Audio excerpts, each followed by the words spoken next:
Welcome to crown academy. நாம் இன்னைக்கு பார்க்க போகிற டாபிக் என்ன அப்படின்னு பார்த்தீங்கன்னா, யூஜி பாட்னி சிலபஸில் இருக்கிற செகண்ட் யூனிட்டில் ஃபர்ஸ்ட் சாப்டர் லைக்கனாலஜியை பற்றி நம்ம பார்க்க போகிறோம். லைக்கனாலஜி அப்படின்னா என்ன அப்படின்னு பார்த்தீங்களா, லைக்கன்களை பற்றிய அறிவியல் ஆய்வு, லைக்கன்களின் அமைப்பு, வளர்ச்சி, இனப்பெருக்கம், வகைப்பாடு, சூழலியல் மற்றும் பொருளாதார முக்கியத்துவம் போன்ற பல்வேறு அம்சங்கள் லைக்கனாலஜியில் ஆய்வு செய்யப்படுகின்றன. லைக்கன்கள்ன்றது என்னது? ஒரு பூஞ்சைக்கும் ஒரு பாசி அல்லது சைனோ பாக்டீரியத்திற்கும் இடையேயான ஒழுங்கு வாழ்வு தொடர்பில் இருந்து உருவாகும் தனித்துவமான கூட்டுயிர் உயிரினங்கள். ஓகேங்களா, ஒரு பூஞ்சைக்கும் சைனோ பாக்டீரியாவுக்கும் இடையில இருக்கிற ஒரு கூட்டு உயிரினங்கள் அப்படின்னு சொல்றோம். அது காம்போசைட் ஆர்கானிசம்ஸ். இதை தான் நம்ம என்னன்னு சொல்றோம், காம்போசைட் ஆர்கானிசம்ஸ். ஸோ லைக்கனில் உள்ள பூஞ்சை பகுதி என்ன அப்படின்னு சொல்கிறோன்னு பார்த்தீங்கன்னா, மைக்கோபயான்ட் எனப்படுகிறது. இது லைக்கனின் பெரும்பகுதியை உருவாக்கி அதற்கு தேவையான நீர் மற்றும் கனிம உப்புக்களை பெறுவதற்கும் பாசி அல்லது சைனோ பாக்டீரியாவை பாதுகாப்பதற்கும் உதவுகிறது. லைக்கனில் உடல் அமைப்பு பெரும்பாலும் பூஞ்சையின் ஹைப்பாக்களால் உருவாக்கப்பட்டுள்ளது. ஓகேங்களா, பூஞ்சையின் ஹைப்பாக்களால் உருவாக்கப்பட்டுள்ளது. லைக்கனில் உள்ள பாசி அல்லது சைனோ பாக்டீரியா பகுதி போட்டோபயான்ஸ் என்று அழைக்கப்படுகிறது. இது ஒளிச்சேர்க்கை, அதாவது போட்டோசிந்தசிஸ் மூலம் கரிம உணவுப் பொருட்களை உருவாக்குகிறது. உருவாக்கப்படும் உணவில் ஒரு பகுதி லைக்கனின் மற்ற உறுப்பு கூறுகளின் வளர்ச்சிக்கு பயன்படுத்தப்படுகிறது. சைனோ பாக்டீரியம் காணப்படும் சில லைக்கன்களில் வளிமண்டல நைட்ரஜன் நிறுத்தம் இருக்கும், அதாவது நைட்ரஜன் ஃபிக்சேஷன் ப்ராசஸ் நடைபெறுகிறது. லைக்கன்கள் பொதுவாக பாறைகள், மரப்பட்டைகள், மண் மற்றும் பிற கடினமான மேற்பரப்புகளில் காணப்படுகின்றன. மிக குறைந்த ஊட்டச்சத்து உள்ள இடங்களிலும் இவை வளரக்கூடியது. குறிப்பாக பார்த்தீங்கன்னா, வெற்றுப்பாறைகள் முதலில் குடியேற உயிரினங்களாக இருப்பதால் முன்னோடி உயிரினங்கள் என்றும் அழைக்கப்படுகின்றன.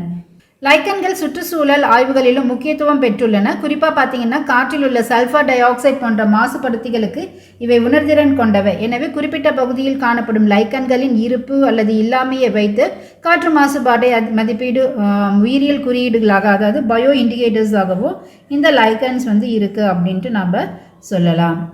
ஓகேங்களா, ஸோ இதை பற்றி தான் இன்றைக்கி நம்ம ஃபுல்லாக பார்க்க போகிறோம். லைக்கன்களின் பொதுவான பண்புகள். ஓகேங்களா, ஃபர்ஸ்ட் நம்ம பார்க்குறது லைக்கன்களின் பொதுவான பண்புகள், ஜென்ரல் கேரக்டரிஸ்டிக்ஸ் ஆஃப் லைக்கன்ஸ். லைக்கன்கள் என்பவை பாசிகள் மற்றும் பூஞ்சைகள் ஆகியவற்றின் ஒழுங்கு வாழ்வு உறவினால் உருவாகும் தனித்துவமான கூட்டு உயிரினங்கள் ஆகும். அதாவது சிம்பியோட்டிக் அசோசியேஷன், அதுதான் ஒழுங்கு வாழ்வு உறவியல், சிம்பியோட்டிக் அசோசியேஷன். இவ்விரு கூறுகளும் ஒன்றோடு ஒன்று நெருங்கிய தொடர்புடன் இணைந்து ஒரே உயிரினத்தை போன்ற கூட்டு தாலஸ்னா நம்ம என்னன்னு சொல்லுவோம், காம்போசைட் தாலஸ் அப்படின்னு சொல்லுவோம். காம்போசைட் தாலஸ் அமைப்பை உருவாக்குகின்றன. லைக்கனில் காணப்படும் பூஞ்சை கூறு மைக்கோபயான் என்றும், பாசி சைனோ பாக்டீரியாவில் இருக்கிறது போட்டோபயான்ட் என்றும் அழைக்கப்படுகிறது. பூஞ்சை கூறு தாலஸின் பெரும்பகுதியை உருவாக்கி, ஓகேங்களா, நீர், கனிம உப்புக்கள் மற்றும் பாதுகாப்பை வழங்குகிறது. பாசி அல்லது சைனோ பாக்டீரியா ஒளிச்சேர்க்கை மூலம் உணவை உருவாக்குகிறது. எனவே ரெண்டு கூறுகளும் ஒன்றுக்கொண்டு பயனளிக்கும் வகையில் செயல்படுகின்றன. இதில் மைக்கோபயான்ட் அப்படின்னு நம்ம சொல்கிறோமா, இந்த மைக்கோபயான்ட்டை உருவாக்கும் பூஞ்சை ஆஸ்கோமைசீட்ஸ் வகுப்பை சேர்ந்ததாக இருந்தால் அந்த லைக்கன்கள் ஆஸ்கோ லைக்கன் என அழைக்கப்படுகின்றன. ஸோ இந்த லைக்கன் என்னன்னு சொல்கிறோம், ஆஸ்கோ லைக்கன் என அழைக்கப்படுகிறது. ஆஸ்கோ லைக்கன்களில் பாலின இனப்பெருக்கத்தின் போது ஆஸ்கோஸ்போர்கள் உருவாக்குகின்றன. என்னது? ஆஸ்கோஸ்போர்கள் உருவாகுகின்றன. அதேபோல் மைக்கோபயான்ட்டை உருவாக்கும் பூஞ்சை பெசிடியோமைசிட்ஸ் வகுப்பை சேர்ந்ததாக இருந்துச்சுன்னா அந்த லைக்கனை நம்ம என்னன்னு சொல்கிறோம், பெசிடியோ லைக்கன் என்று அழைக்கப்படுகின்றன. ஓகேங்களா, ஆஸ்கோமைசிட்ஸ் உருவானுச்சுன்னா அதுலேருந்து ஆஸ்கோமைசிட்ஸில் இருந்ததுன்னா ஆஸ்கோ லைக்கன், பெசிடியோமைசிட்ஸ்லேருந்து உருவாகும்னா பெசிடியோ லைக்கன் என்று அழைக்கப்படுகிறது. இவற்றில் பாலின இனப்பெருக்கத்தின் போது பெசிடியோஸ்போர்கள் உருவாகுகின்றன. இங்கே ஆஸ்கோஸ்போர் உருவாகிற மாதிரி இங்கே பெசிடியோஸ்போர்கள் உருவாகுகின்றன. லைக்கன்கள் உலகம் முழுவதும் பரவலாக காணப்படுகின்றன. அவ்வகை பல்வேறு வாழினங்களில் வாழக்கூடியவையாக இருக்கும். இதோட உருவவியல் அடிப்படையில் பார்த்தீங்கன்னா, லைக்கன்கள் கிறிஸ்டோஸ் லைக்கன், ஓகேங்களா, என்னது கிறிஸ்டோஸ் லைக்கன், ஃபோலியோஸ் லைக்கன், ஃப்ரூட்டிகோஸ் லைக்கன் என 3 வகைகளாக பிரிக்கப்படுகிறது. கிறிஸ்டோ லைக்கன், ஃபோலியோஸ் லைக்கன், ஃப்ரூட்டிகோஸ் லைக்கன் என்று 3 வகைகளாக பிரிக்கப்படுகின்றது. இதில் கிறிஸ்டோ லைக்கன்றது என்னன்னு பார்த்தீங்கன்னா, மேற்பரப்புடன் நெருக்கமாக ஒட்டி மெல்லிய ஓடு போன்ற அமைப்பை கொண்டது. ஓகேங்களா, ரொம்ப மேற்பரப்போடு ரொம்ப பக்கத்திலேயே இருக்கிற மாதிரி இருக்கும். ஓகே, ஒட்டிய மெல்லிய ஓடு போன்ற அமைப்பை கொண்டது. ஃபோலியோஸ் லைக்கன்றது தட்டையான இலை போன்ற மடிப்புகளை கொண்டது. இது தட்டையான இலை போன்ற மடிப்பை கொண்டது. கிறிஸ்டோஸ் பார்த்தீங்கன்னா எப்படி இருக்குன்னு பார்த்தீங்கன்னா, மெல்லிய ஓடு போன்றதாக இருக்கும். ஃப்ரூட்டிகோஸ் லைக்கன் கிளைத்த புதர் அல்லது நூல் போன்ற புதர் அல்லது நூல் போன்ற முப்பரிமாண அமைப்பை கொண்டது. 3D இருக்கும்ல, முப்பரிமாண அமைப்பை கொண்டுள்ளதாக இருக்கும். இந்த வேறுபாடுகள் பார்த்தீங்கன்னா லைக்கன்களின் வளரும் இடத்திற்கும் அவற்றின் உடல் அமைப்பிற்கும் ஏற்ப காணப்படுகின்றன. லைக்கன்களின் தாவர உடலின் வளர்ச்சி மற்றும் இனப்பெருக்கம் தொடர்பான பல்வேறு முறைகளை கொண்டுள்ளன. அவற்றில் ஒன்று என்னன்னு பார்த்தீங்கன்னா துண்டாதல், அதாவது ஃப்ராக்மெண்டேஷன், பாலிலா இனப்பெருக்கம் மற்றும் பாலின இனப்பெருக்கம் ஆகியவை முக்கியமானவை. லைக்கன்கள் தாலஸ் உறைந்து தனித்தனி பகுதிகளாக பிரிந்து புதிய லைக்கன்களை உருவாக்குவது தான் நம்ம என்னன்னு சொல்கிறோம், துண்டாதல் அப்படின்னு சொல்கிறோம். சரிங்களா, துண்டாதல் அப்படின்னு சொல்கிறோம். அடுத்து பார்த்தீங்கன்னா பாலிலா இனப்பெருக்கத்தில் பாலிலா இனப்பெருக்கம்னு எடுக்கும்போது சொரீடியா நியூ டேர்ம். இப்போ லைக்கனில் இந்த டேர்ம் நம்ம புதுசாக பார்க்குறோம். சொரீடியா, அசீடியா போன்ற சிறப்பு அமைப்புகள் முக்கிய பங்கு வகிக்கின்றன. இவை புதிய லைக்கன் தாலஸை உருவாக்குவதற்கு இது உதவுகின்றன அப்படின்னு சொல்லலாம். இதுவே பாலின இனப்பெருக்கத்தில் பார்த்தீங்கன்னா செக்ஷுவல் ரீப்ரடக்ஷன்ஸ் பொதுவாக பார்த்தீங்கன்னா மைக்ரோபயாண்ட் மட்டுமே நேரடியாக ஈடுபடுகிறது. ஃபோட்டோபயாண்ட் பொதுவாக பாலின இனப்பெருக்கத்தில் பங்கேற்பது இல்லை. அடுத்து என்னென்னா ஆஸ்கோலைக்கன்களில் மைக்ரோபயாண்ட் பார்த்தீங்கன்னா ஆஸ்கோஸ்போர் மூலம் இனப்பெருக்கம் செய்கிறது. ஓகேங்களா, ஆஸ்கோஸ்போர் மூலம் இனப்பெருக்கம் செய்கின்றது. அதே மாதிரி பெசிடியோ லைக்கன்களில் மைக்ரோபயாண்ட் பெசிடியோஸ்போர்கள் மூலம் இனப்பெருக்கம் செய்கிறது. இந்த வித்துக்கள் முளைத்து புதிய பூஞ்சை திசுக்களை உருவாக்குகின்றன. பின்னர் பொருத்தமான ஃபோட்டோபயாண்டுடன் இணைந்ததால் லைக்கன்கள் உருவாக முடியும் அப்படின்னு சொல்கிறோம். இந்த லைக்கன்களில் காணப்படும் ஆண் பால் உறுப்பு, ஓகேங்களா, இந்த லைக்கன்களில் காணப்படும் ஆண் பால் உறுப்பு பார்த்தீங்கன்னா ஸ்பெர்மோகோனியம் என்றும் பெண் பால் உறுப்பு கார்போகோனியம் என்றும் அழைக்கப்படுகிறது. கார்போகோனியம்.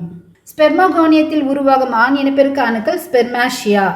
ஓகேங்களா, அது என்னன்னு சொல்கிறோம், ஸ்பெர்மாஷியா என்று அழைக்கப்படுகிறோம். இதில் இருக்கிறது ஸ்பெர்மாஷியா என்று அழைக்கப்படுகிறது. கார்போகோனியம் பெண் இனப்பெருக்க அமைப்பாக செயல்படுகிறது. கார்போகோனியம் இவ்வகை அமைப்புகள் குறிப்பாக லைக்கன்களில் பாலின இனப்பெருக்க செய்முறைகளில் முக்கியத்துவம் பெற்று இருக்கிறது அப்படின்னு நம்ம சொல்லலாம். அடுத்து என்னன்னு பார்த்தீங்கன்னா லைக்கன்கள் வனப்பகுதிகள் மற்றும் இயற்கையான வாழ்விடங்களில் ஏராளமாக வளர்கின்றன. பாறைகள், மரங்களின் பட்டைகள் மற்றும் மண்ணின் மேற்பரப்புகளில் பெருமளவில் காணப்படுகின்றன. சில லைக்கன்கள் பார்த்தீங்கன்னா பாறைகளின் மேற்பரப்பில் வளர்ந்து அவற்றின் சிதைவிற்கு உதவுகின்றன. விதரிங் ப்ராசஸ் அப்படின்ட்டு நம்ம பாறை சிதைக்கிறதுல படிச்சிருப்போம். ஓகேங்களா, பாறைகளை சிதைவிற்கு உதவுகின்றன. இதன் மூலம் மண் உருவாக்கத்தின் ஆரம்ப நிலைக்கும் பங்களிக்கிறது. எனவே இயற்கையான சூழல் அமைப்புகளில் லைக்கன்கள் முக்கியமான முன்னோடி உயிரினங்களாக பைனியர் ஆர்கானிசம்ஸ் அப்படின்னு சொல்லுவோம். பைனியர் ஆர்கானிசம் முக்கிய முன்னோடிகளாக விளங்குகின்றன. லைக்கன்கள் மாசுபாட்டு காட்டிகளாகவும் கருதப்படுகின்றன. அதாவது என்னென்னா pollution indicators R bio indicators அப்படின்னு சொல்கிறது. இது ஆல்ரெடி நம்ம பார்த்துருக்கோம், இன்ட்ரடக்ஷன்லேயும் குறிப்பாக பார்த்தீங்கன்னா காற்றில் உள்ள சல்ஃபர் டை ஆக்சைடு போன்ற மாசுபடுத்திகளுக்கு லைக்கன்கள் அதிக உணர்திறன் கொண்டவை. ஸோ காற்று மாசுபாடு அதிகரிக்கும் பகுதிகளில் லைக்கன்களின் வளர்ச்சி குறையலாம் அல்லது சில உணர்திறன் மிக்க லைக்கன்கள் இனங்கள் முற்றிலும் மறைந்தும் விடலாம். எனவே பார்த்தீங்கன்னா அதாவது ரொம்ப சென்சிட்டிவாக இருந்துச்சுன்னா அந்த சல்ஃபர் டை ஆக்சைடு இருக்கிற இடத்துல அது வளராமையே போயிடலாம்.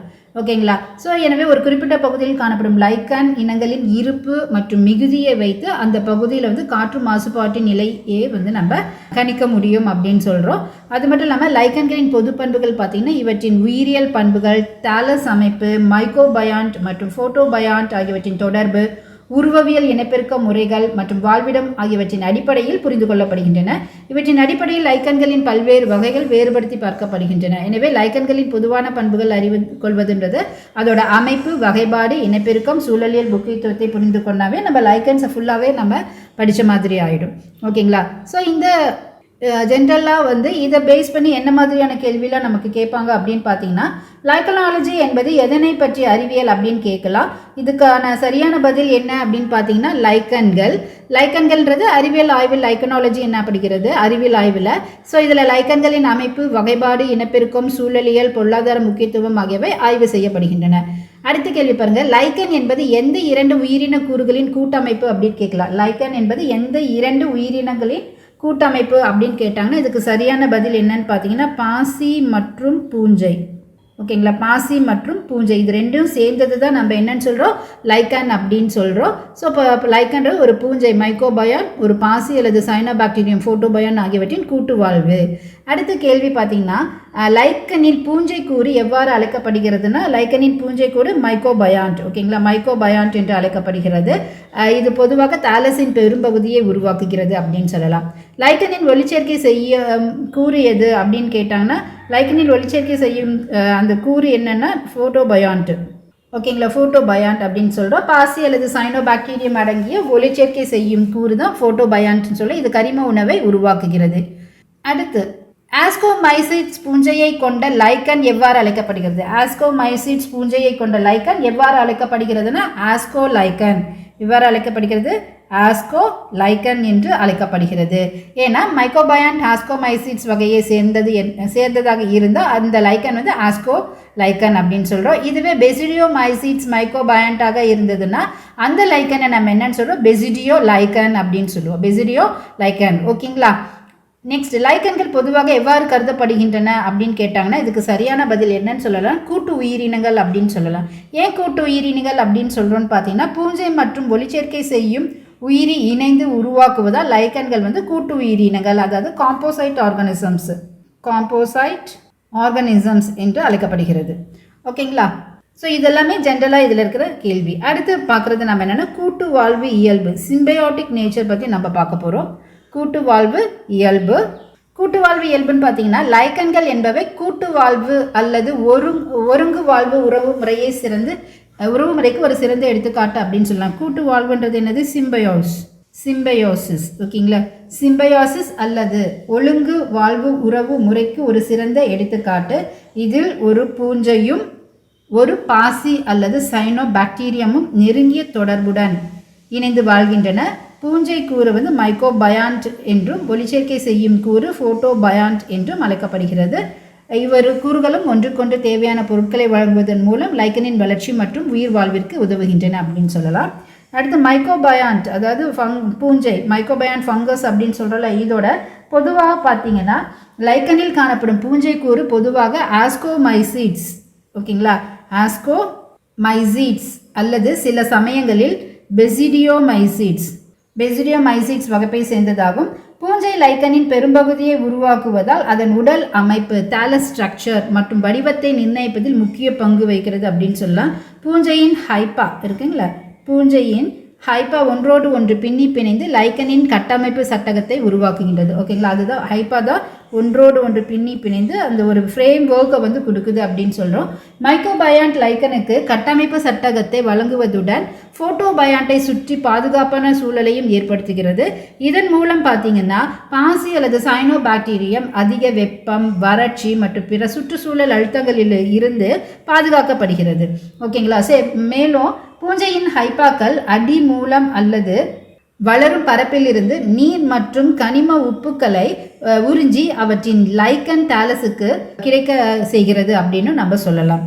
அடுத்து என்னன்னு பார்த்தீங்கன்னா ஃபோட்டோபயாண்ட் வந்து பாசி சைனோபாக்டீரியமில் லைக்கனின் ஒளிச்சேர்க்கை செய்யும் கூறு தான் நம்ம என்னன்னு சொல்கிறோன்னு பார்த்தீங்கன்னா ஃபோட்டோபயாண்ட் அப்படின்னு நம்ம சொல்கிறோம். ஓகேங்களா, இது பொதுவாக பச்சை பாசி, அதாவது க்ரீன் ஆல்கே. ஓகேங்களா, பொதுவாக பச்சை பாசி க்ரீன் ஆல்கே அல்லது சைனோபாக்டீரியம், க்ரீன் ஆல்கே என்னன்னு சொல்கிறோம்? ட்ரபாக்சியா அப்படின்னு சொல்கிறோம், அல்லது சைனோபாக்டீரியா. ஓகேங்களா அப்படின்னு சொல்லலாம். லைக்கனில் காணப்படும் பொதுவான பச்சை பாசிகள் ட்ரபோசியா, அதுதான் முக்கியமானதாகவும் சில லைக்கன்களில் வந்து நாஸ்டாக் போன்ற சைனோபாக்டீரியாக்களும் ஃபோட்டோபயான்களாக பயன்படுத்தப்படுகின்றன. ஃபோட்டோபயாண்ட் வந்து எதுக்காக இருக்குது? ஒளிச்சேர்க்கை மூலம் கரிம உணவை தயாரிக்கிறதுக்காக தான் இருக்குது. குறிப்பாக பார்த்தீங்கன்னா ஒளிச்சேர்க்கையின் மூலம் உருவாகும் கார்போஹைட்ரேட்ஸ்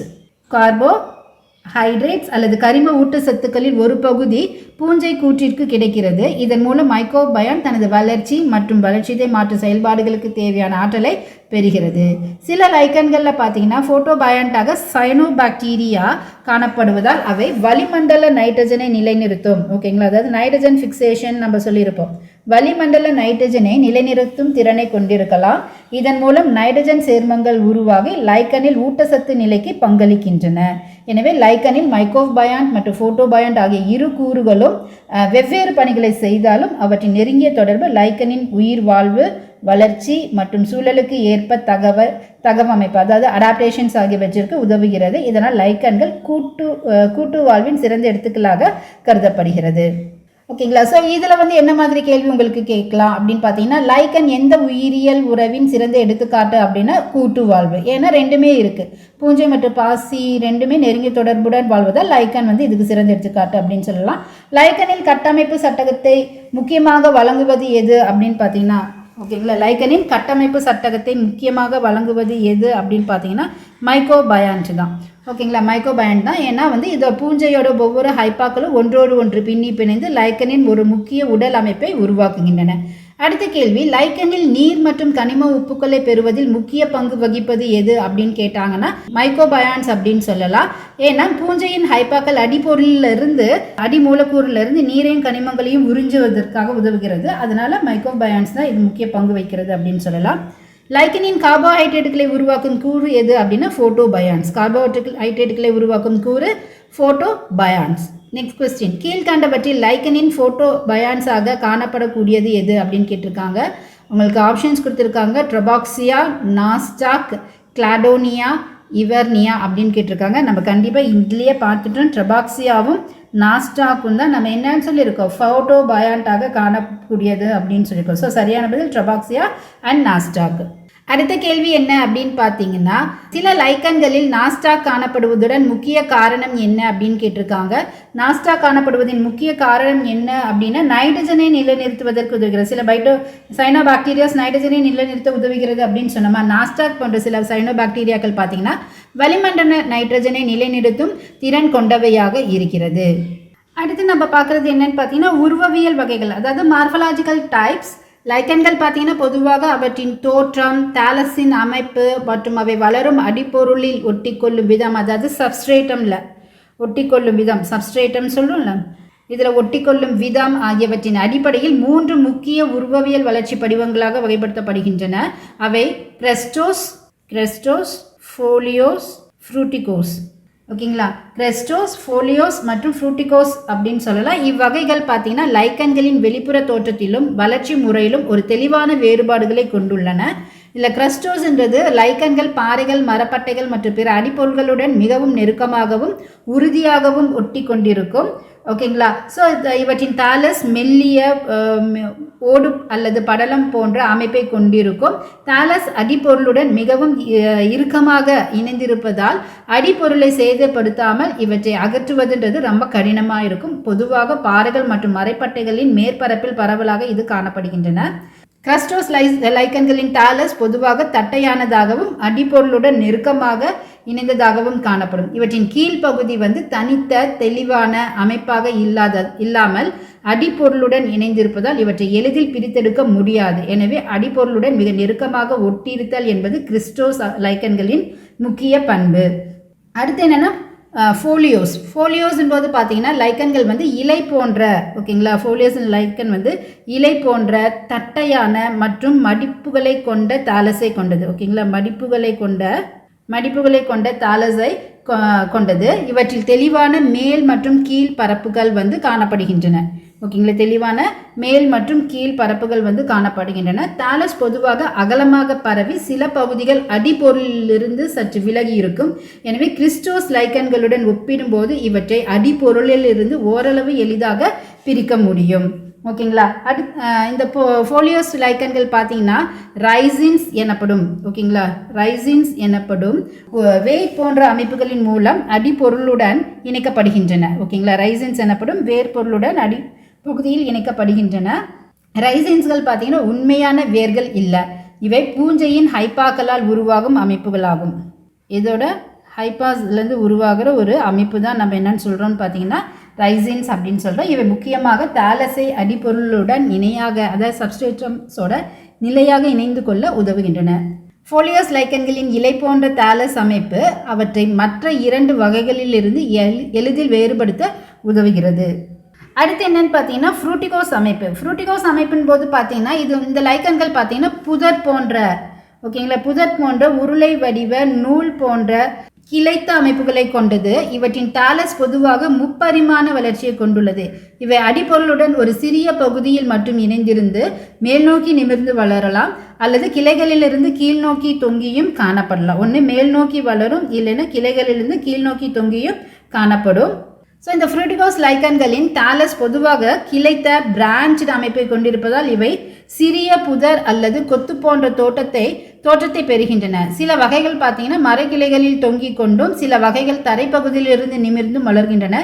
இவ்வாறு நிமிர்ந்து அல்லது தொங்கும் முப்பரிமாண வளர்ச்சி என்பது ஃப்ரூட்டிகோஸ் லைக்கன்களின் முக்கிய உருவவியல் அமைப்பு அப்படின்னு நம்ம சொல்லலாம். ஸோ இதில் எப்படி கேள்வி கேட்பாங்கன்னா, லைக்கன்களின் உருவவியல் வகைகள் எத்தனை முக்கிய வகைகளாக பிரிக்கப்பட்டுள்ளன? 3 வகைகளாக. என்னென்ன? கிரஸ்டோஸ், ஃபோலியோஸ், ஃப்ரூட்டிகோஸ் என்று 3 வகைகளாக இருக்கு. அடுத்த கேள்வி, அடிப்பொருளுடன் மிகவும் நெருக்கமாக ஒட்டி கொண்டிருக்கும் லைக்கன் எது? அடிப்பொருளுடன் மிகவும் நெருக்கமாக ஒட்டி கொண்டிருக்கும் லைக்கன் எது அப்படின்னா கிரஸ்டோஸ். ஓகேங்களா, எது? கிரஸ்டோஸ். அதே மாதிரி இலை போன்ற தாலஸை கொண்ட லைக்கன் எது? இலை போன்ற தாலஸை கொண்ட லைக்கன் ஃபோலியோஸ். ஃபோலியோஸின் போது தட்டையான இலை போன்ற மடல்களை கொண்ட தாலஸ் அப்படின்னு சொல்லலாம். புதர் போன்ற அல்லது முடி போன்ற நீண்ட தோற்றம் கொண்ட லைக்கன் எது அப்படின்னு கேட்டோம்னா ஃப்ரூட்டிகோஸ் அப்படின்னு சொல்லலாம். ஸோ ஃப்ரூட்டிகோஸ் என்பது கிளைத்த புதர் போன்ற அல்லது முடி போன்ற முப்பரிமாண அமைப்பை கொண்டது. ஃபோலியோஸ் லைக்கனை அடிப்பொருளுடன் இணைக்க உதவும் அமைப்பு எது? ஃபோலியோஸ் லைக்கனை அடிப்பொருளுடன் இணைக்க உதவும் அமைப்பு எது அப்படின்னு கேட்டால் சப்ஸ்ட்ரேட்டமோட அந்த ஃபோலியோஸ் போய் பைண்ட் ஆகணும்னா அதுக்குன்னு ஒரு பொருள் தேவைப்படும் இணைக்கிறதுக்கு, கம் மாதிரி. அது என்னென்னா ரைசின்ஸ். ஓகேங்களா, இந்த ரைசின்ஸ் தான் என்னென்னு சொல்ல வேர் போன்ற பூஞ்சை அமைப்புகள். இவை ஃபோலியோஸ் லைக்கனை அடிப்பொருளுடன் இணைக்கின்றன அப்படின்னு சொல்கிறோம். இதுவே உங்களுக்கு மேட்ச் த ஃபாலோயிங் மாதிரியும் கேட்கலாம். அதாவது இந்த அமைப்புகள்லாம் ஒரு பக்கத்துலேயும் அதோட ஸ்ட்ரக்சர்ஸ் இன்னொரு பக்கத்துலையும் கொடுத்து மேட்ச் பண்ண சொல்லலாம். ஓகேங்களா, இல்லைன்னா தப்பாக கொடுத்துட்டு எது சரியான மேட்ச் அப்படின்றதையும் உங்ககிட்ட கொஸ்டின்ஸாகவும் கேட்கலாம்.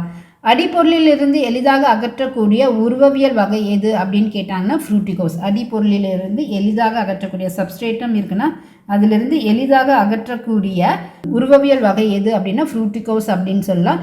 ஏன்னா இது குறைந்த பகுதியிலே தான் அடிப்பொருளுடன் இணைந்திருப்பதால் ஒப்பீட்டளவில் எளிதாக ஈஸியாக பிரிக்க முடிகிற மாதிரி தான் இருக்கும். ஓகேங்களா. ஸோ அடுத்து என்ன பார்க்குறோன்னா வாழ்விடம் மற்றும் மீள்திறன், ஹேபிடேட் அண்ட் ரீசைலன்ஸ் அப்படின்னு பார்க்குறோம். இது பார்த்தீங்கன்னா முன்னோடி இனங்கள், பைனில் ஸ்பீஷீஸ். லைக்கன்கள் பெரும்பாலும் வெற்றுப்பாறைகள் போன்ற தாவரங்கள் வளர்வதற்கு ஏற்ற சூழல் இல்லாத இடங்களில் முதலில் குடியேறும் உயிரினங்களாகும். எனவே இவை முன்னோடி இனங்கள் என்று அழைக்கப்படுகின்றன. லைக்கன்களின் பூஞ்சை கூறு சுரக்கும் சில கரிம அமிலங்கள் பாறைகளில் உள்ள கனிமங்களை மெதுவாக சிதைக்க உதவுகின்றன. ஓகேங்களா. ஸோ அதில் செக்ரீட் ஆகிற ஆர்கானிக் ஆசிட்ஸ் என்ன பண்ணுது? பாறைகளில் சிதைக்கிறதுக்காக உதவுது. மேலும் லைக்கன் தாலஸ் இறந்து சிதைவடையும் போது கரிம பொருட்களை சேர்க்கப்படுகின்றன. இவ்வாறு பாறை சிதைவு மற்றும் கரிம பொருட்களின் சேர்க்கை மூலம் மண் உருவாக்கத்தின் ஆரம்ப நிலைக்கு லைக்கன்கள் பங்களிக்கின்றன. சாயில் ஃபார்மேஷனில் முக்கிய பங்கு வகிக்குது அப்படின்னு சொல்கிறோம். இது மட்டும் இல்லாமல் பார்த்தீங்கன்னா லைக்கன்கள் வளர்ந்து கொண்டிருக்கும் இடத்துல ஈரப்பதம், கனிம பொருட்கள் மற்றும் கரிம பொருட்கள் படிப்படியாக சேர்றதுனால பாசிகள், சிறிய தாவரங்கள் மற்றும் பிற உயிரினங்கள் குடியேறுவதற்கு ஏற்ற சூழலை உருவாக்குகிறது. எனவே இயற்கையான முதன்மை தொடர்ச்சியில் லைக்கன்கள் முக்கியமான முன்னோடி உயிரினங்களாக கருதப்படுகிறது. இது மட்டும் இல்லாமல் இது அதீத தாங்குதிறன் கொண்டவையாக இருக்கு. Extreme tolerance.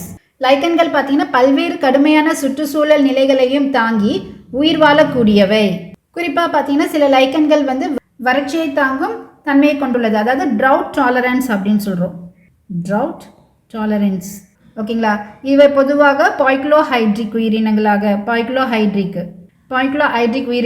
கருதப்படுகின்றது. அப்படின்னா என்னென்னா இவற்றின் உடலில் உள்ள நீரின் அளவு சுற்றுச்சூழலில் கிடைக்கும் ஈரப்பதத்தை பொறுத்து மாறுபடும். ஓகேங்களா. உடலில் கிடைக்கும் நீரின் அளவு சுற்றுச்சூழலில் கிடைக்கும் ஈரப்பதத்தை பொறுத்து மாறுபடும். அதுதான் நம்ம என்னன்னு சொல்லுவோம்? பாய்க்ளோஹைட்ரிக். ஹைட்ரனாவே நம்ம என்னன்னு சொல்லுவோம்? ஹைட்ரனாவே நீர். ஸோ வறண்ட நிலையில் லைக்கன்களின் வளர்ச்சிதை மாற்ற செயல்பாடுகள் பெருமளவில் குறைந்து அவை செயலற்ற நிலையில் காணப்படலாம். ஆனால் மழை அல்லது போதுமான ஈரப்பதம் கிடைக்கும் போது அவை விரைவாக நீரை உறிஞ்சி மீண்டும் வளர்ச்சிதை மாற்ற செயல்பாடுகளை தொடங்குகின்றன. இதனால் கடுமையான வறட்சிக்கு பிறகும் அவை மீண்டும் இயல்பான செயல்பாட்டிற்கு திரும்பும் திறனை பெறுகின்றன.